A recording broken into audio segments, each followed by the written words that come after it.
Hello, everyone. This is Dan Wisenhunt, editor and publisher of Decatorish.com.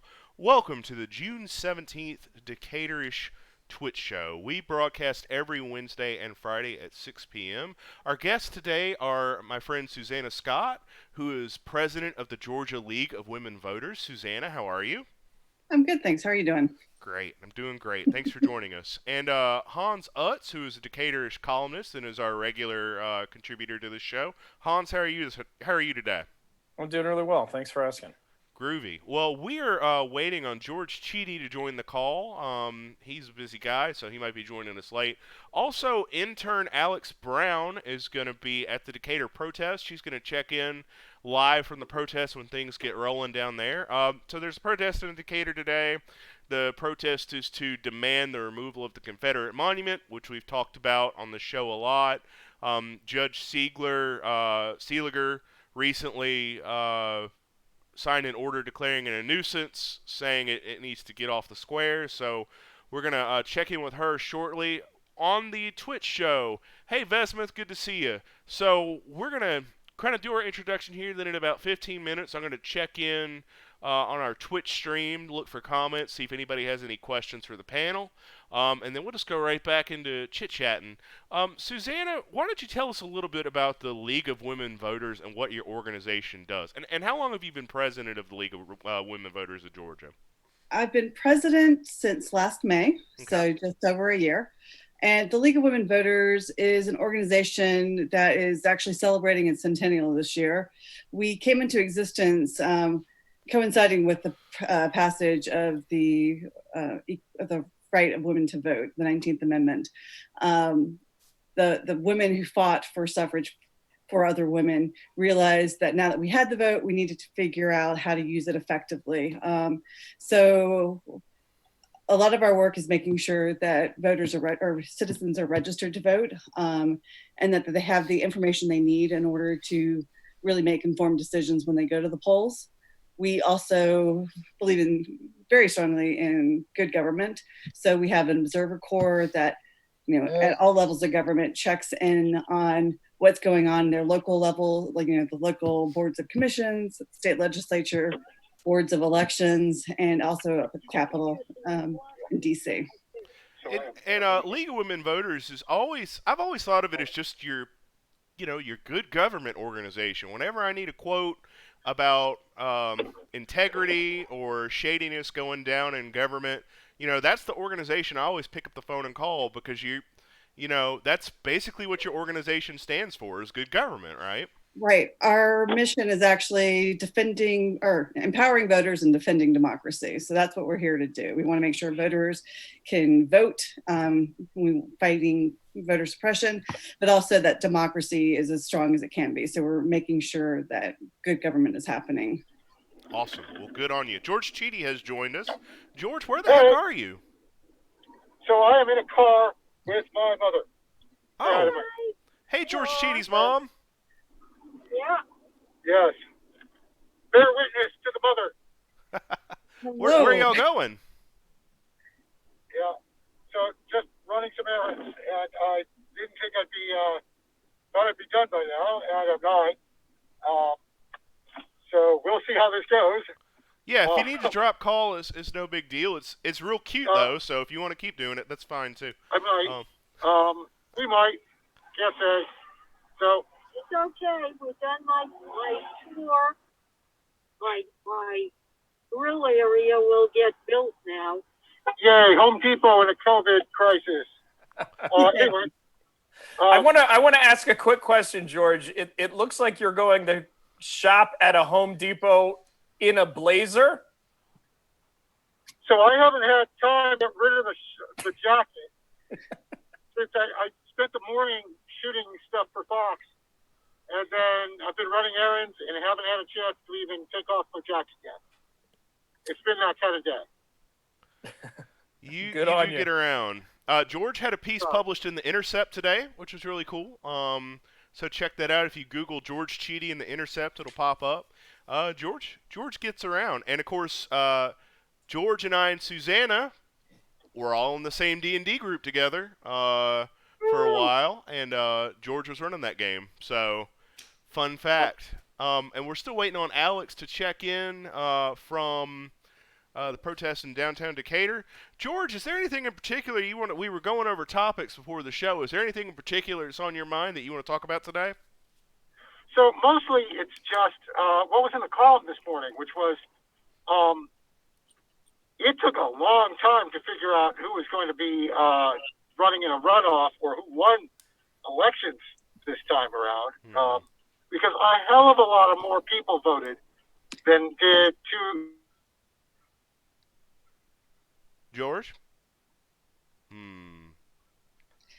His point's a good one, though, right? Yeah. You got just a ton more votes to count this time around than you did the last time. Never mind all of the fiasco with the voting and the challenges with technology. Turnout was better. I think in DeKalb it was at least 34%. I haven't checked the most recent results, but I think it was close to that the last time I checked, which is pretty good for a primary. Yeah, I mean, at that number, even though it kind of actually sounds terrible for for a primary election, especially given the chaos that's going on right now, it's pretty unheard of. And I think it speaks to just the kind of level of turnout and interest that we're going to see come November. Okay. And I should remind folks too, by the way, it's not done yet. These runoffs have to get voted on again. Was it the 11th of August, I think? Yeah, August 11th. In fact, once these runoffs get decided, we are going to invite runoff candidates to this show. So hopefully we'll get to do some Zoom Decatur's Twitch show debates, which will be kind of cool. I actually like debates without audiences. I did that with my friend Mike over at Decatur FM for the Decatur debates. And it's fun because you don't, normally when I've moderated live debates, I have to tell like 10 people no signs because they always want to bring their campaign signs. And they always want to applaud after everything. And I'm like, nothing that is being said on this stage is applaud worthy. It's just local government. It's not that sort of thing. But they're always trying to create a moment. And I liked having the video debates because there's just no audience. It was just us and them, and you got to hear more of them. We got to more questions. So that was really fun. So I'm looking forward to applying that format to our Decatur-ish Twitch show as well. And Hans, you brought up voting. Do you want to talk about some of the things we heard today? The Secretary of State announced some new measures that are going to be put into place to sort of prevent the fiasco that we saw unfold on June 9th. What have you learned about that? So I don't have all of his points at my fingertips, but the main ones that came away that I remember, in total honesty, probably should have been done to begin with, was the need to have technical people on site at every polling location. So if folks remember, one of the reasons why there was so much trouble, particularly in Fulton County, was that if machines went down, the poll workers didn't necessarily have the training or the knowledge to get those machines back up again. And, hindsight's 2020, of course. In my opinion, that's a pretty easy problem to have foreseen. So I'm glad to see that they're going to take action and ensure we've got the technical support to keep those machines working. The second really big one, and this is obviously going to require legislation, but in the event that there are counties or election organizations that are not actually meeting the standards necessary to make the vote work, the state is seeking some legislation to allow them to have the authority to take it over. Or I don't want to say take it over. I haven't actually read the language of the act yet, but have some sort of authority to intercede and ensure that the election goes off smoothly. Susanna, what did you see on June 9th, and what do you think needs to be done to prevent what we saw on June 9th from happening again? So I think one of the big issues, it's hard to really break apart issues with election day without taking into account COVID, because we did see a lot of poll workers who had been trained decide not to go to the polls and work the polls. And so I think across the state, there was a scramble to get poll workers to both man the polls and then also up to speed on how to do the job of being a poll worker. There's a lot of information that they have to absorb. I think that the PowerPoint slides, if you sign up to be a poll worker here in DeKalb County, 65 slides, that's a lot of slides. If you're actually going to an in-person training and trying to absorb that all on your own is going to be difficult. So we had this new machines that nobody, aside from a handful of counties, really had any experience with. We didn't have enough people, technical people on the ground to help with those problems. And then the poll workers hadn't had on-site training with these machines to a large extent because we had so many new poll workers. So to Hans's point, I think it should have been foreseeable that we needed technical personnel.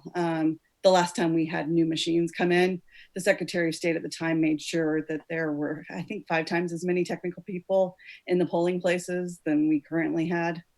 So we know from past, it helps to have more people there who can help solve those problems. So that was one of the big things. I think the other was just those poll closures and not having a really good plan in place. And that does fall to the counties.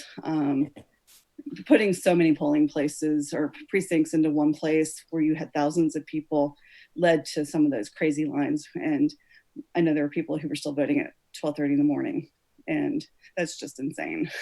Yeah, I mean, we're not the first. Go ahead, Hans. Well, we're not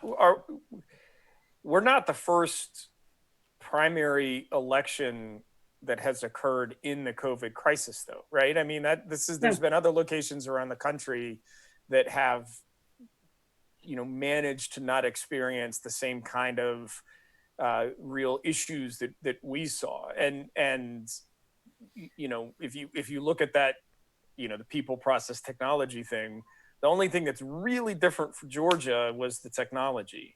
Yeah. And like the people, knowing that there are poll workers that aren't going to show up, we know that that's going to be the case. Like, how does that surprise us? Right. It shouldn't have surprised anyone, but apparently it did. So I think they really need to learn the lesson from this one.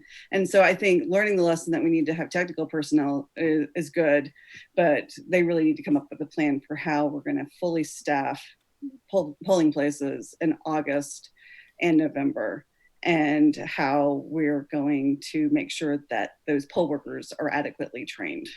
And we aren't collapsing 8 precincts into one and having 16,000 registered voters going to the Park Tavern trying to vote in one day, right? I mean, that right. Again, those numbers were known in advance of the election. Anyone, correct? Yeah. I kind of wish I could vote at Manuel's, but that would be. Could have a beer afterwards. Yeah, that's where you go for your election beer. So Susanna, what role is the League of Women Voters going to play in helping us avoid this potential catastrophe in August and November? Is your organization involved in advising them in any way? We and our coalition partners with Election Protection have all offered to meet with the Secretary of State and sort of talk about, some steps that could be taken. We're also willing to meet with local boards of elections because, I mean, it's not all on the Secretary of State. It's not all on each county, but so we're willing to meet with local boards of elections, local election office staff, and or the Secretary of State to sort of see what were the problems and come up with sometimes it helps to have an outside perspective and to see what's worked. I mean, we've got this network with other states. We know, because League of Women Voters is nationwide, how other states have handled some of these things, especially in the time of COVID. So I think we are willing to be a resource there. So we're going to check in with Alex in just a moment. Alex Brown is our intern. She's going to be covering a protest in the square. And for those of you joining us, this is Dan Wisenhunt, editor and publisher of Decatorish.com. This is the June 17th edition of the Decatorish Twitch show. My guests right now are Susanna Scott, president of the League of Women Voters of Georgia, and columnist Hans Utz, who is a regular contributor to Decatorish. And intern Alex Brown is at this protest in the square, and it's organized by the Beacon Hill Black Alliance for Human Rights, and it's to demand the removal of the Confederate monument. We recently had an order by a judge who declared it a public nuisance, urged the county to get rid of it as quickly as possible. And Susanna, you wanted to talk about the judge who issued that order a little bit. Yeah, I want to note that Judge Seeliger, this is his last year on the bench. He's retiring, but he started off his career in the Stone Mountain Superior Court removing the Confederate flag, saying that it had no place in a Georgia courtroom. And so I think this is a really lovely bookend, really, to his career in the Superior Court, making this decision to declare that monument a public nuisance. It is, and it just sort of highlights his career. He's made some really good decisions in terms of social justice, racial justice, and I think it's important to highlight that. So what are the odds that this order actually comes to pass and the county actually removes this monument? I'm not 100% sure. I'm hoping the odds are good. There's obviously a lot of people who think that it shouldn't be there. I don't think it should be there. It is a public nuisance, so I think the county should follow the order and remove it. Yeah, I was Go ahead. Go ahead, Dan. No. So the longer it takes for the crane to show up, the less confidence I have that the county is going to take it down before there's a stay or something comes along to stop it. Right. I mean, the reality is you have every opportunity to take it down right now, right? Legally, every opportunity to take it down right now. Every minute that you wait to take it down is ticking the odds up that it's going to get told to stay up. And so what is the county doing? Get out there and take it down. Right. I mean, that needs to happen. And if it doesn't happen, then that is the county choosing to have it up. That's something that we have to understand here, is that I think the city deserves, Decatur itself deserves a ton of credit for actually making an interesting and compelling argument. I think the judge deserves a lot of credit for understanding the viability of that argument. And county better be making plans right now to take the thing down, because if they aren't, they're choosing to keep it up. And just folks remember that when the elections come back around. Well, Mike Thurmond is probably the key driver of that whole approach, and Mike Thurmond is ran unopposed. And he's term limited, so this won't be. He has nothing but time to figure it out. I think Mike Thurmond's, just based on what I know, and I've interviewed him a couple of times, it's just not his style. To swoop in and act aggressively. Mike is a very thoughtful and deliberative person, and sometimes that's needed, and that works great. And then sometimes in situations where people are demanding more urgent action, it can get a little frustrating. But you saw this come up with the water department as well. People wanted him to basically go in there and clean house, and Mike chose instead to try to work with the people who were there. That's his decision, that's his process. That's how he. Yeah, there are fundamental differences in those two examples, though. And I mean, sure. Into a little. Let me jump into a little bit of the weeds there, right? Because water delivery to the citizens of a county is more than just a convenient utility, and it's more even than power or other utilities that are delivered to a house. Like, water is a fundamental requirement for health. Not having water is very damaging and detrimental to health quickly. And I think a lot of people maybe misunderstand the complexity of a water department and watershed. So I actually fully understand, Mr. Thurmond's decision to not take a battle axe to the water department and instead kind of slowly try to do some of the reforms that we've actually seen.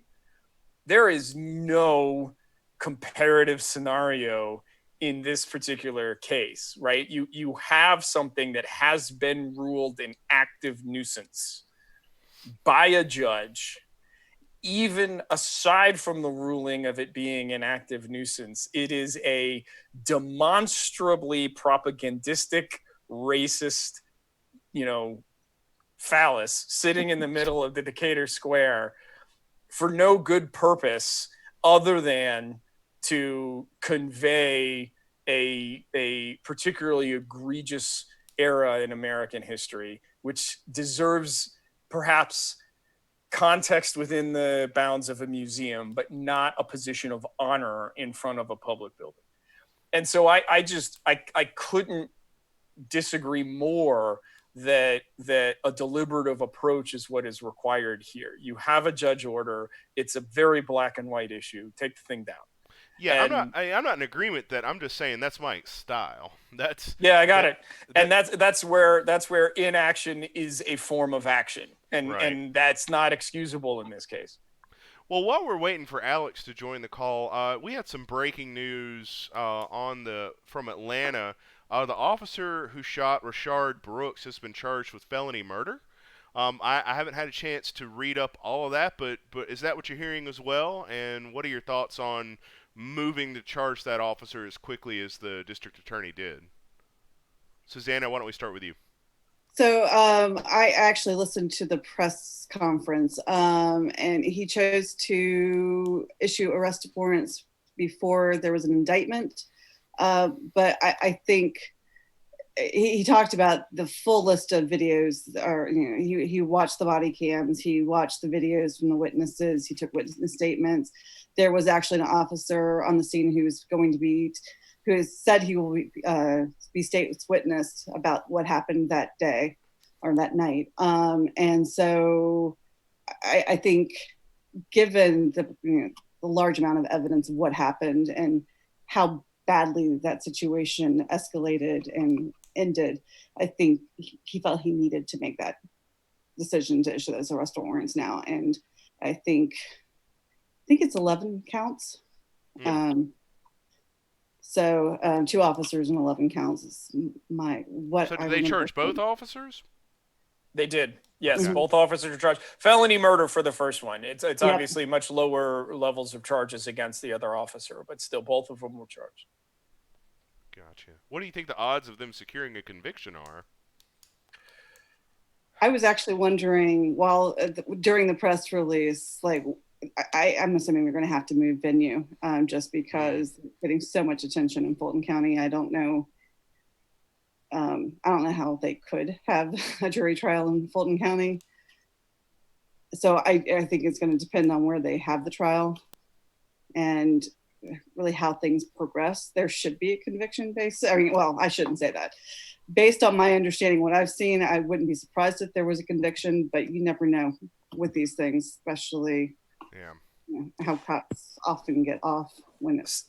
So I have a couple perspectives. I mean, first of all, we can't ignore the political context in which the charges came down, right? So you have a DA under ethics investigation, under sexual harassment investigation, who just got forced into a runoff and didn't even win the majority of the votes in the election that he was forced to a runoff with, in an environment where he's already been very public about trying to paint his opponent as buddy and friendly to cops and not willing to take the community side. So that is an important piece of context when evaluating the actions of Paul Howard, the DA, in this particular case. I have not read the statute on felony murder in a little while, but I am reasonably certain it requires some form of either premeditation or intent. And so I'm surprised at that charge. I think that is a very high burden to convict an officer who is involved in a shooting where the individual did have a weapon. Now, there's no reason why that got escalated, and it is the fault of the police officers that escalated, right? And so, I absolutely think charges are warranted here. I think that without question, the officers should not be on the force. I find it very interesting that the one officer is willing to provide state's evidence. That could be read, and in fact, I am reading it as that there's probably something else, racial associated with this particular event that they're going to be wanting to hear that officer testify around. which actually may be what is supporting the felony murder charge that came along with this. I mean, I'm thoroughly speculating here, obviously, because we haven't seen any of this evidence, but knowing the burden that's there for felony murder, especially in the case where the individual that was shot had a weapon, there's more that we have not heard. And the state's evidence piece is a clue that that's probably the path it's going to go down. I still think it's just extraordinarily difficult to convict a cop in a shooting where the individual had a weapon pointed at the police officer. That's just a very, very difficult hurdle to get across. I mean, even in this case, it's a taser that had already been used, and the individual had been searched and cleared of any other weapons. I think it's warranted that they're trying to go for it. I'm a little skeptical to see it actually get across that threshold. So one thing and I'm a lawyer, but I don't do criminal law. But I believe that one of the elements for felony murder is if the murder happens in the commission of a felony, and aggravated assault was one of the charges. So if he was guilty of aggravated assault and it led to his death, then felony murder comes across as That's my understanding based on taking criminal law 20 years ago. Yep. I mean, so it's there are reasons both to be skeptical for why these specific charges came forward from this particular DA in this particular timing. But there are also hints and indications within the types of charges that were filed, as well as the fact that you've got somebody putting forward state's evidence, that there's more to the story that we haven't heard yet that is not good for the officer that's been charged. And so it'll be really interesting to watch.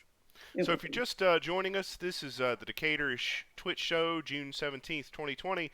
My name is Dan Wisenhunt. I'm editor and publisher. Our guests right now are Susanna Scott, president of the Georgia League of Women Voters, and Hans Utz, who is a contributor for us.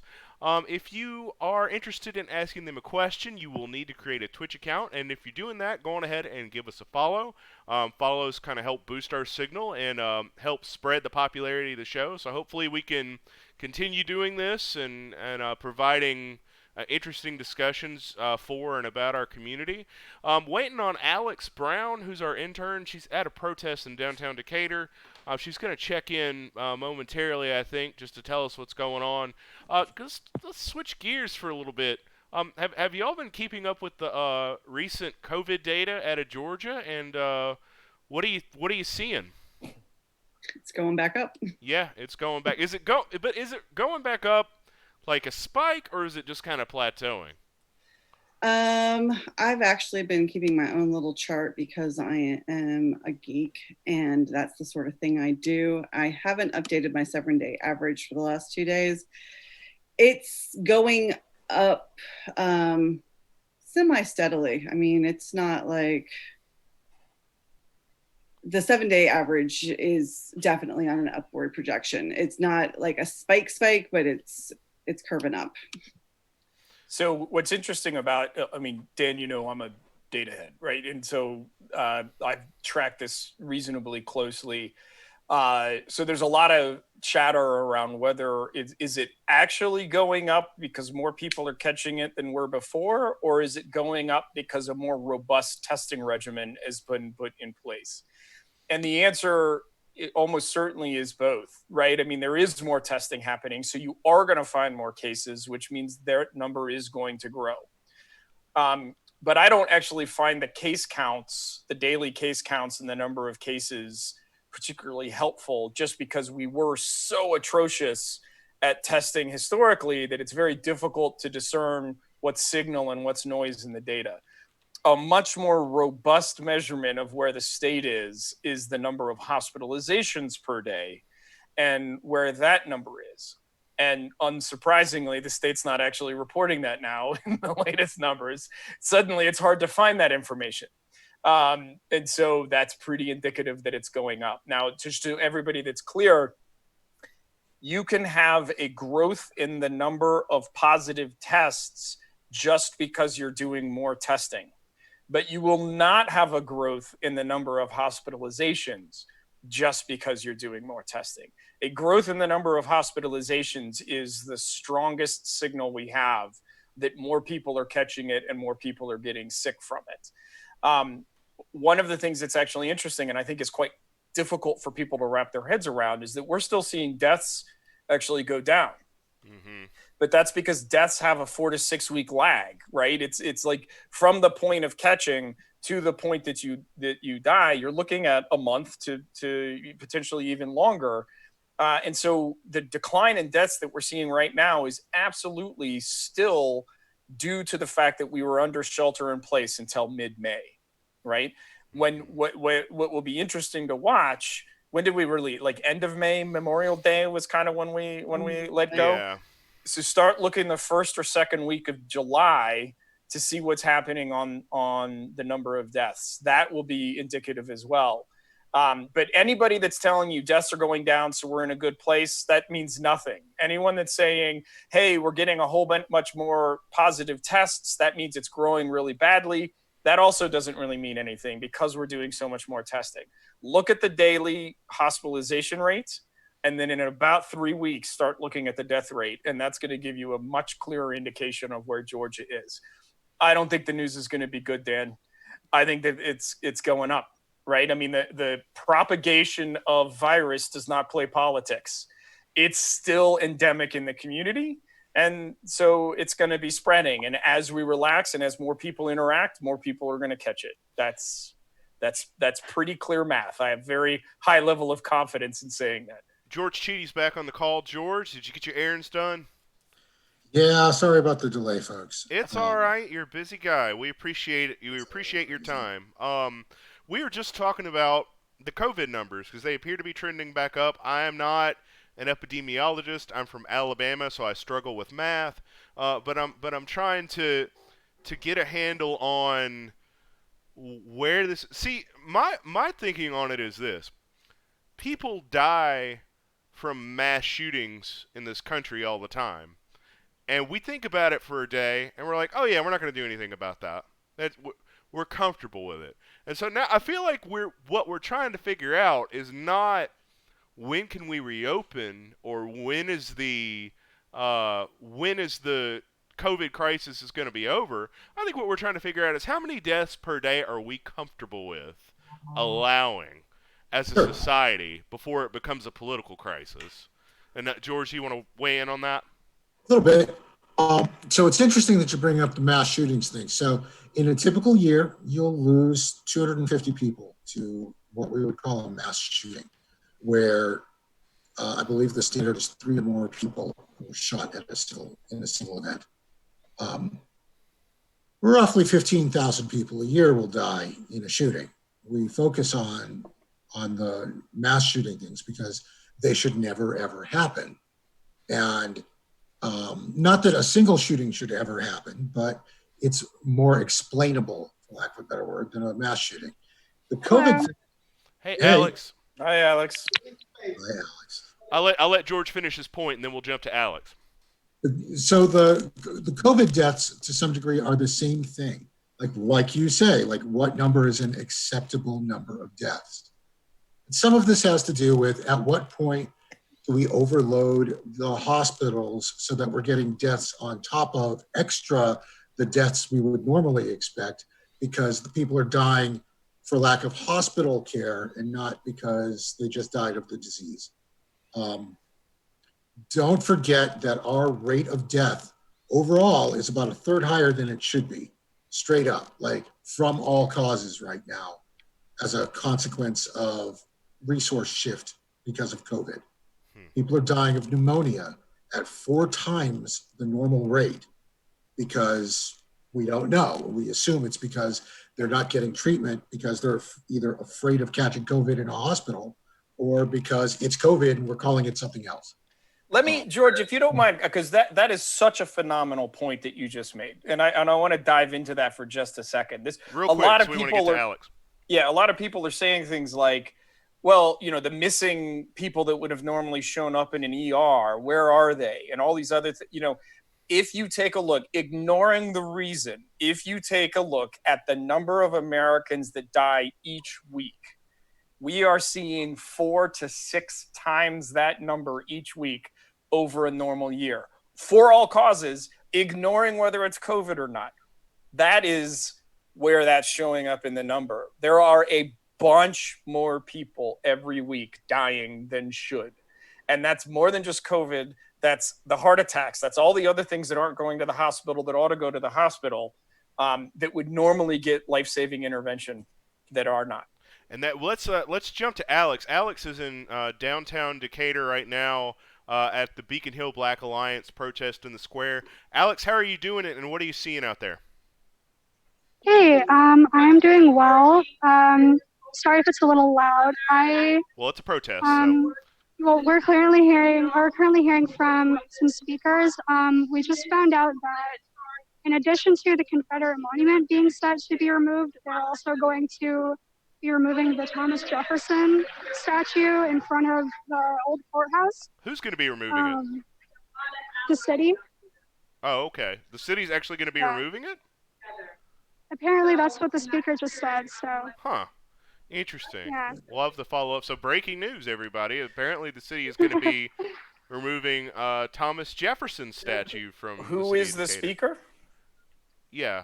You know, I did not get her name because I was speaking to someone else. I will get it to you. So possible breaking news. We're going to follow up on that for sure. Yeah. That would be an interesting development if the city, because that statue's been there forever, and I know Thomas Jefferson is not as, I mean, obviously the stuff with Sally Hemings and all of that is not good, but he's a little less divisive on the spectrum of divisiveness, I guess, than the monument is. So that's really interesting if they're actually going to move forward with that. Do you mind turning the camera around so we can kind of see what's going on? Yeah. So. This is the view at the gazebo. Gotcha. There's maybe 75 to 100 people here, and okay. If you could just walk around a little bit. Sure. You know. Thomas Jefferson. Interesting. That would be interesting. This is slave labor assessment and Sally Hemings. Oh, George, your sound sounds really bad, buddy. Okay, I can't see what they can do about it. CEO Michael Thurman, told as a decider about a very clear message from everyone here tonight. CEO Michael Thurman, take it down. Can I hear you? Take it down. Take it down.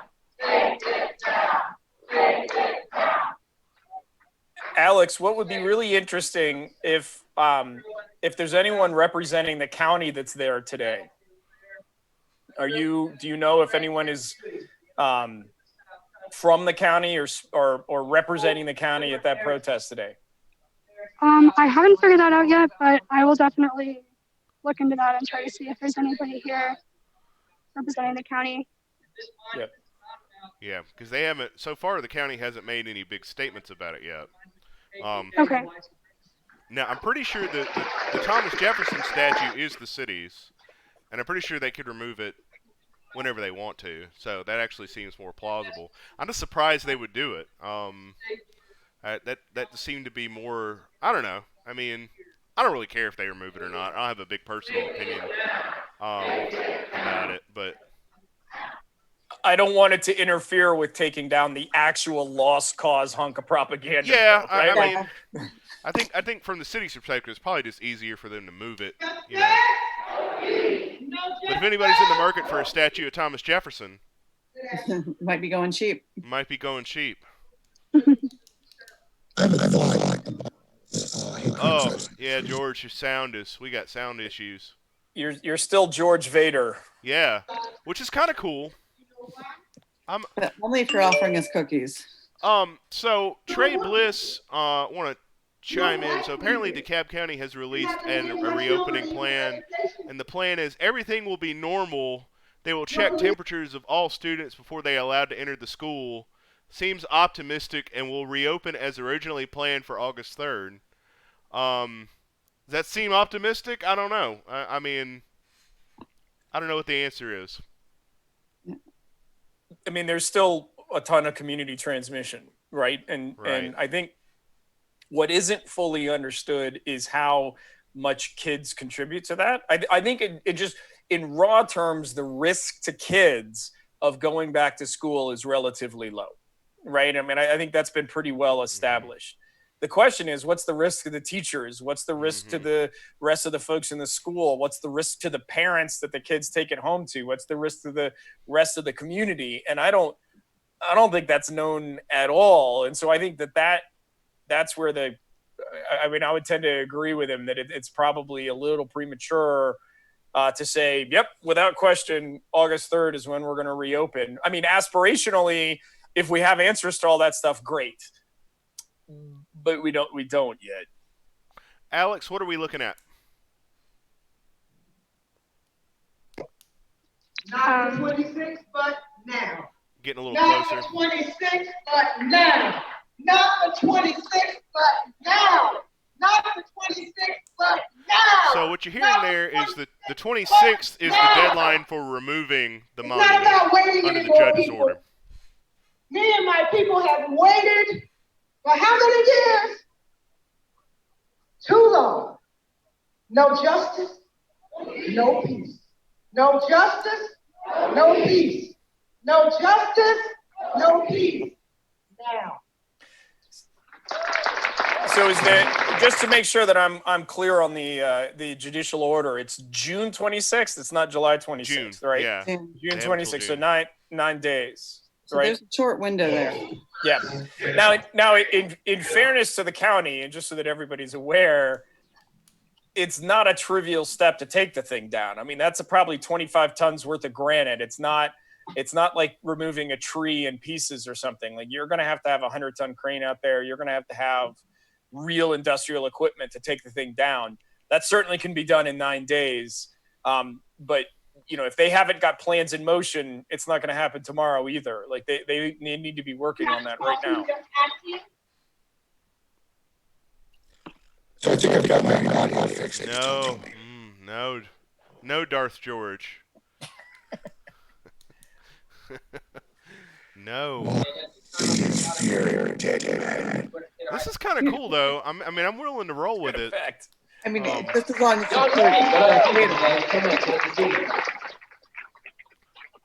George, you might have to restart your PC and jump back in.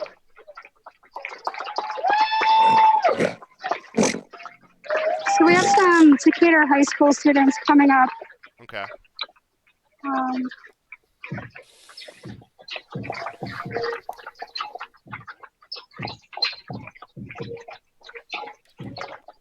Well, we're as y'all can see, you care about this situation. In 2017, youth members, city members, and Beacon Hill and the Black students, we all gathered to march to take down this monument. In 2018, youth members, city members, the Black Student Union and Beacon Hill marched to the Capitol in support of bills to take down this monument. In 2019, we marched and gathered to take down this monument. It's 2020 and we are doing the same thing. It is time to take it down. Take it down. Take it down. Take it down. Take it down. Now, we know what this monument really stands for, and that is white supremacy. That is racism. We, the people, do not want it in our city. We're gathered here today, and we are going to gather until they take it down. Now, I also ask, this is Emma, who is the other co-president of the Black Student Union. She's going to give a poll about white supremacy in Decatur. George? Am I all right now? Yeah, you're perfect. Because I was going to start doing Darth Vader lines for the rest of the thing. I wouldn't agree with You that. can still do that. I am the master. 2020 and racism is still kneeling on our neck. It's 2020 and little black boys are hiding behind cars when police cars drive by. It's 2020 and our mothers and fathers still have to teach our baby brothers how to act when they get pulled over. It's 2020 and the Black community still can't go to the supermarket, enter their doors or even sleep in their own beds without having fear Alex, in get a our little hearts. closer if you can, please. It's 2020 and I still have to warn my brothers about wearing black hoodies at night. It's 2020 and I'm still seeing breaking news. Black man hung from a tree. It's 2020 and little white boys and girls are comfortable enough to call us niggers. It's 2020 and I'm here with you all protesting a Confederate monument in Decatur where it's supposed to be greater. It's 2020 Decatur, get a grip.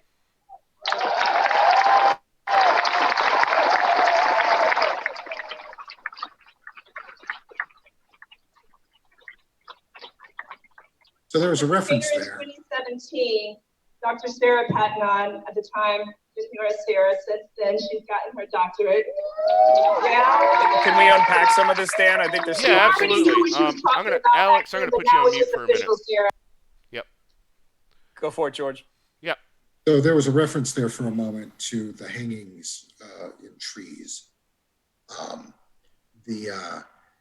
think it's worth noting that we had a couple of incidents in the last couple of years in Atlanta where African-American men were found hanging, one in a tree in Piedmont Park, another one off a bridge, neither of which was a lynching. And I'm not saying neither of which was ruled a lynching. I'm saying like it was definitively understood once people dug into the history of the people involved that they were suicides. I'm saying all of this because I want to prep people for the possibility that we are in what journalists would call a shark summer situation. Everybody's primed and looking for things like lynchings. And so if a Black man is found hanging from a tree, one would assume lynching.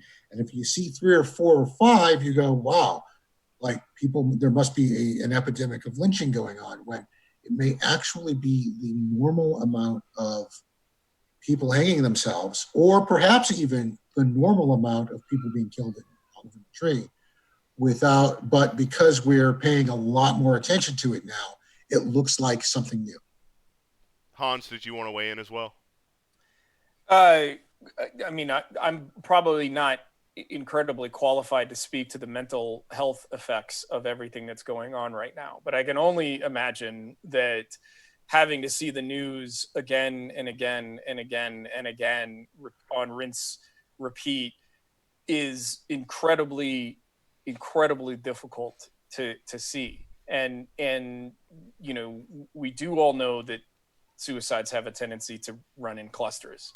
And so even if what George said is true, even if this isn't a spate of lynchings, even if this is clusterings of suicide, that doesn't mean it's not because of everything that we're actually seeing in the world right now. And it's just yet another tragedy that has been propagated by it. Susanna, did you have any thoughts on that?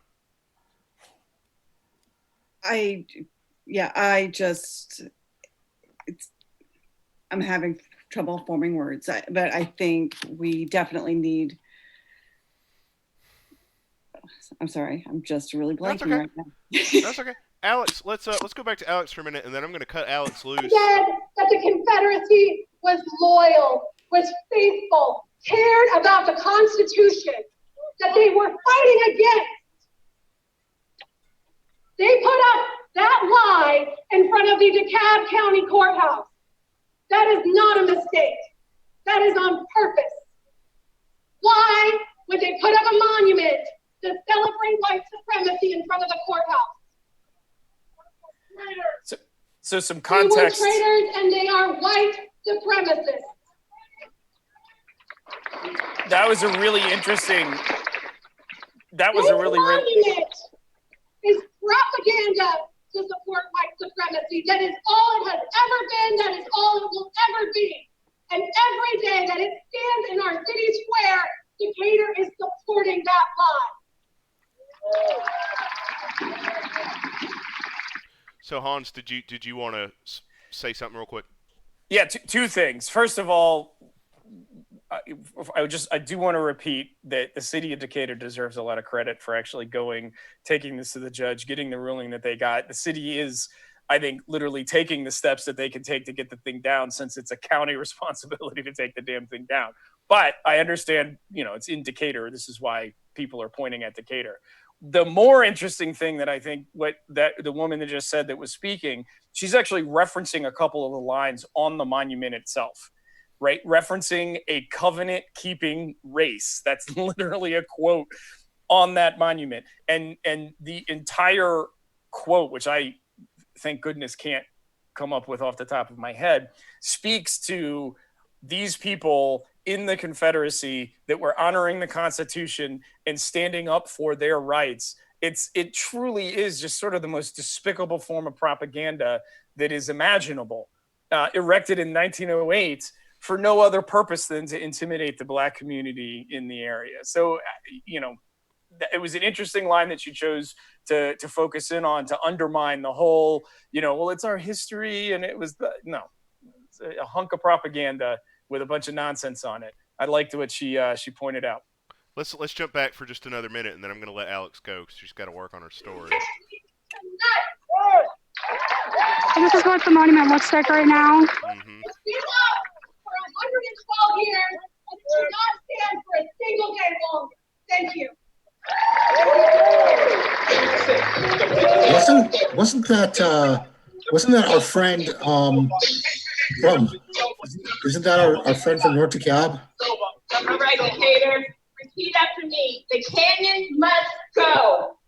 The canyon must go. The canyon must go. We're talking about the cannon now. Yeah, they also mentioned the cannon. Yeah. I don't remember what's on the cannon. The cannon. Well, one of the cannons is actually a repurposed cannon from it's a World War I, or I did a story about this. One was a cannon that they actually used to put down a Native American, I don't want to call it a rebellion, but it was actually used for that purpose. And the other was actually just the cannon must somebody go. was like, we have a cool cannon, do you want it? And Decatur was like, okay. And it wasn't significant in any way. It was just repurposed repurposed from a ship there. But yeah, I'm not surprised they're talking about the cannon either. Pretty much everything in the square has some problematic element to it. Gazebo's cool. Yeah, the gazebo's like one of the few not racist Solidarity things. with other activists. She has a lot to say as well. Come on up. We'll listen to just a little bit more, and then I'll let Alex go. The last time that we gathered here, that I was here, it was in 2017, and we had to come together because of the travesty at Charlottesville. Decatur reacted strongly because in Charlottesville they decided that this Confederate monument, just like this one, was a place for people to gather to hate. And we came together in Decatur Square, and we know that we are not hateful people. I want to read today to you the same thing that I read when we did a candlelight vigil that day. We come together today in solidarity. We stand strong as Americans. We stand by our values. We come together in respect. We mourn the loss of life, the loss of liberty, and the loss of the pursuit of happiness. We are here today because we are concerned. We are here because we know that we have a correct American place. This monument to the Confederacy, this is a slap to our American ideal. Some people don't understand that America belongs to all of us. I want to share the wisdom of the beloved poet, Langston Hughes. He says, I too sing America. I am the darker brother. They send me to eat in the kitchen when company comes, but I laugh and eat well and grow strong. Tomorrow, I'll be at the table when company comes. Nobody will dare say to me, eat in the kitchen then. Besides, they'll see how beautiful we are and be ashamed. I too am America. Thank you. Alex, we're gonna let you go, but we appreciate you drop in a line from what's going on. Is there anything else you want to add before we let you go? No, not really. But thank you so much for having me on. Well, thank you for, and I'm going to let you get back because I know you got to report on this important story, but thank you for taking a minute of your time to show us what's going on down there. We appreciate you. Thanks, Alex. Take care, Alex.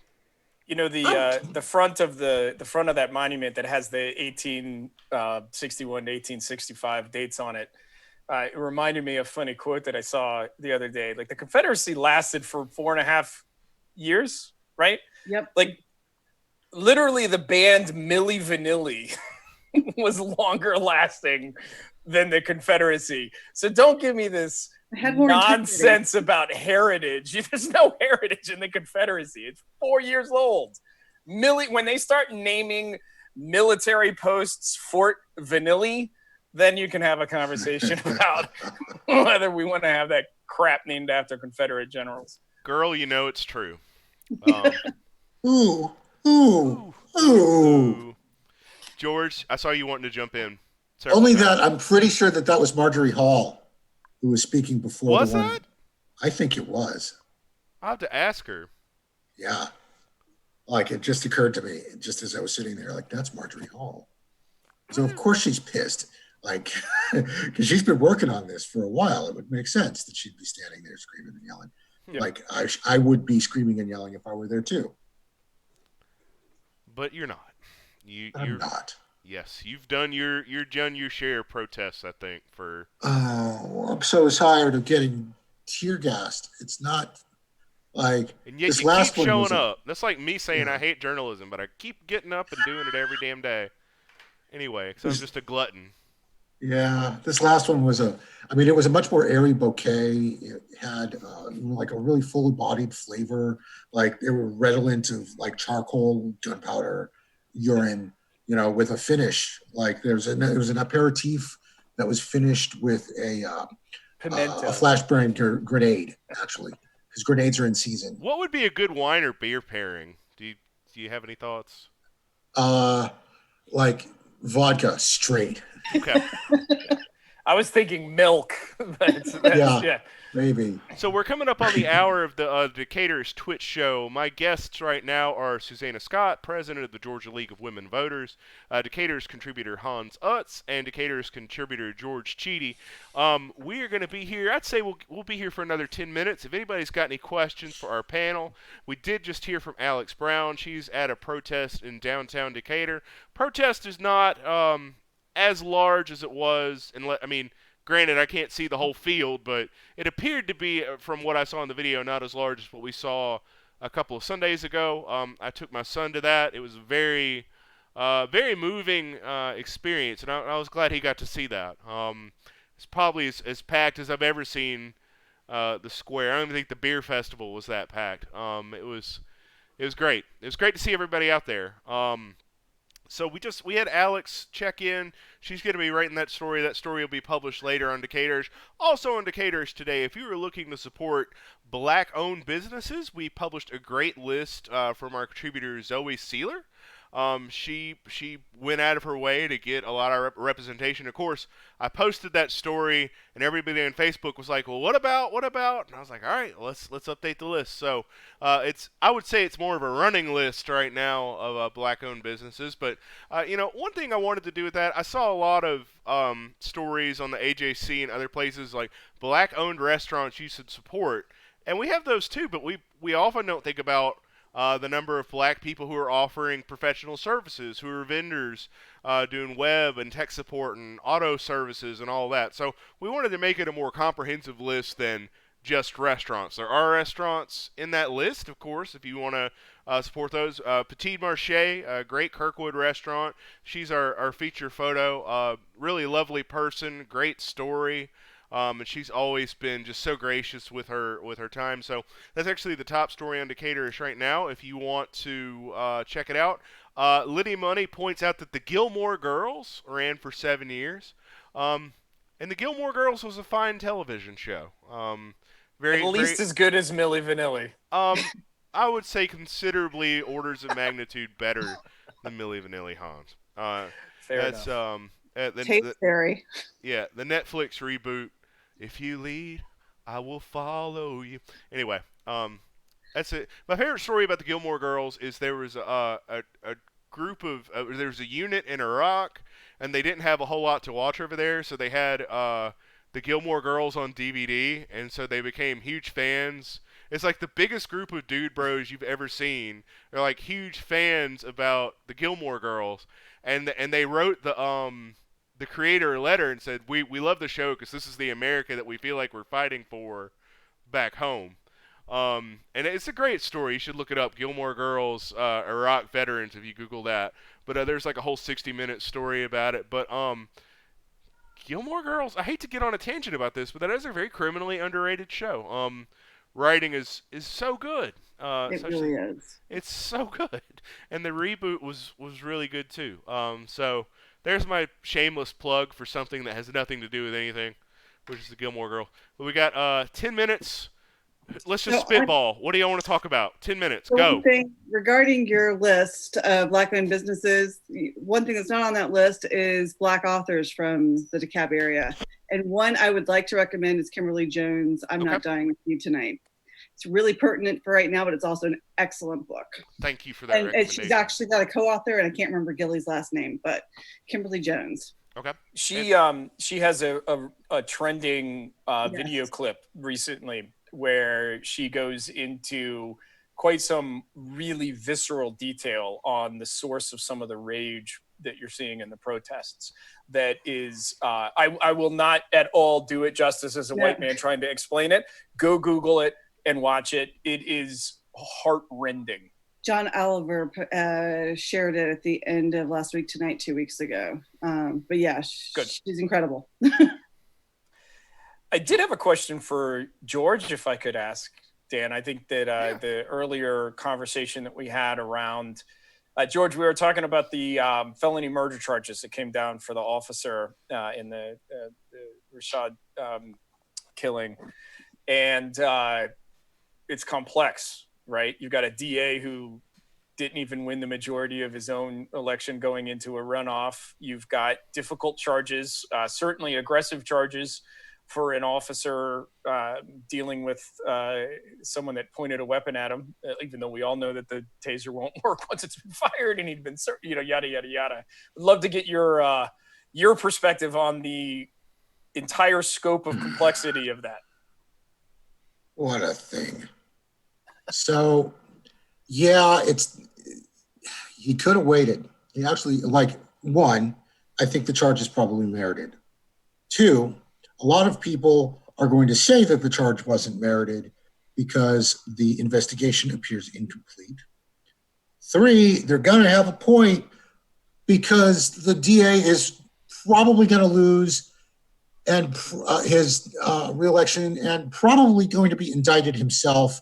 And nothing he does right now is going to appear as anything other than the rawest, the most ridiculous of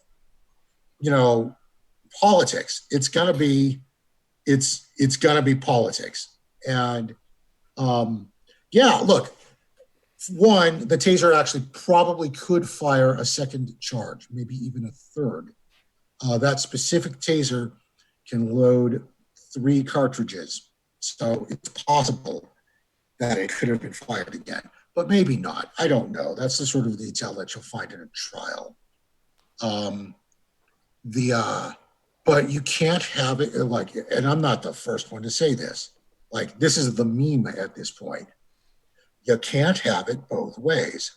Either a taser is a deadly weapon and is worthy of returning deadly force when you're facing a taser, in which case you shouldn't be tasing people in the first place unless they're trying to kill you, or it's not a deadly weapon, and you have no business shooting somebody who's shooting at you with a taser, especially if you have a partner who can prevent that drunken taser user from disarming you.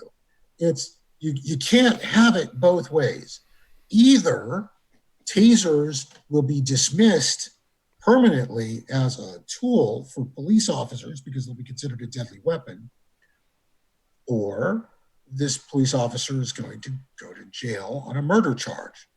Frankly, I think The system, looking at those choices, is going to take the latter choice.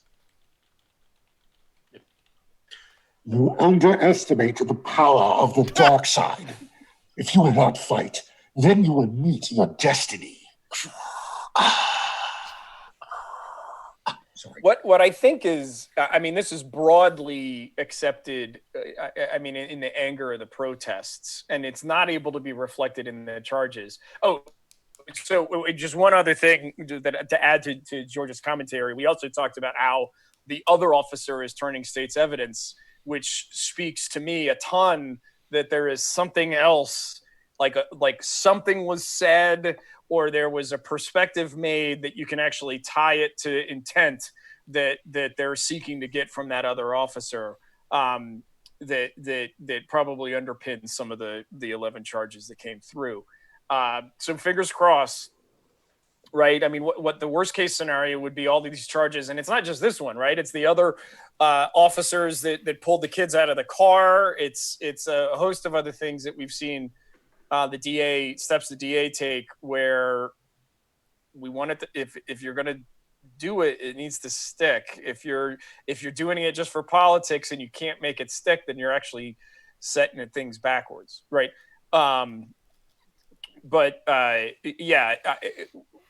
Just the fact that they got into that scuffle in the first place speaks to the problems associated with policing. You know who he is. You have his car. It's 4 minutes of detective work after he runs away to go find him and rustle him back up. They had a 41-minute conversation. Like, they knew everything they needed, and it was a pleasant conversation for most of that. Yeah, what it speaks to is the default stance of applying force when resisted.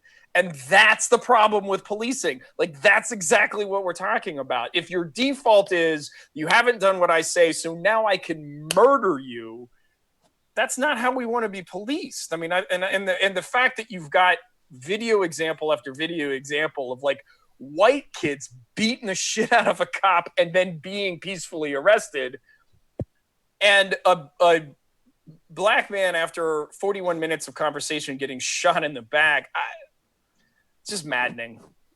It's indicative of, it's like it encapsulates the whole problem. Yeah. The thing that strikes me, imagine if this guy was a millionaire or billionaire, just a lot of money and a lot of clout. You know what would have happened? Never mind. Let's say that a charge is going to be laid anyway. You know what happens? He goes home, he calls his lawyer calls the district attorney, and then they arrange for a surrender. And then the guy goes in a day or two later, if he's blown the breathalyzer test, he goes in a day or two later, he gets booked at the jail, and he's released almost immediately. That's what happens when it's rich people.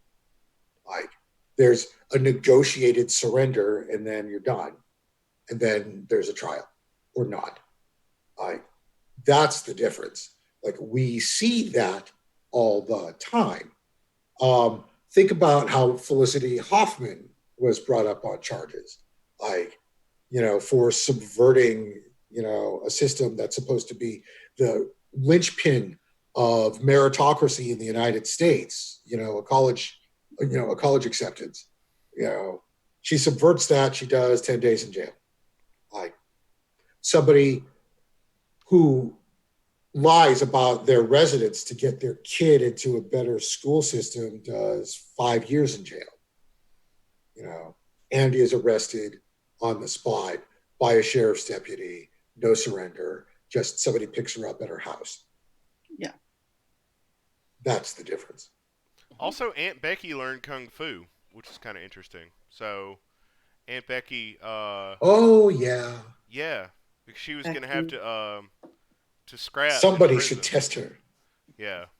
She needs to go for her green belt in prison. Yeah, I was kind of looking forward to that, but I have weird interests. That doesn't work out well. I have bizarre interests. Anyway, well, we're getting, it's about 7:10, so we're going to wrap things up here. Susanna, thank you so much for joining us. Would you like to join us again? Because we would love to have you again if you're I available. would love to join y'all again. Awesome, great. Especially because George looks so excited about the prospect. I know. Yes, it's just like our D&D game, except I'm the odd man out. I'm not the Yeah. one Well, singing. Look, you will, like, I will have a game for you. I promise you. We'll soon. roll you a tune. We'll get Stephen you. and I are going to hold you to that. Yeah. Well, listen, everybody, thank you so much. This is the Decatur-ish Twitch show. We will be taping again this Friday at 6 p.m. Guests are still being confirmed. Hans and George, Susanna, if she's available. The chair of the DeKalb County GOP might be joining us, so we're still working all that out. We appreciate everybody for tuning in. So if you enjoyed this show, please give us a follow. Please share it with your friends. Please join us again on Friday at 6 o'clock. And thank you, everybody, for joining us, and we'll see you again on Friday. Have a good one. Thanks, Dan. Thank you.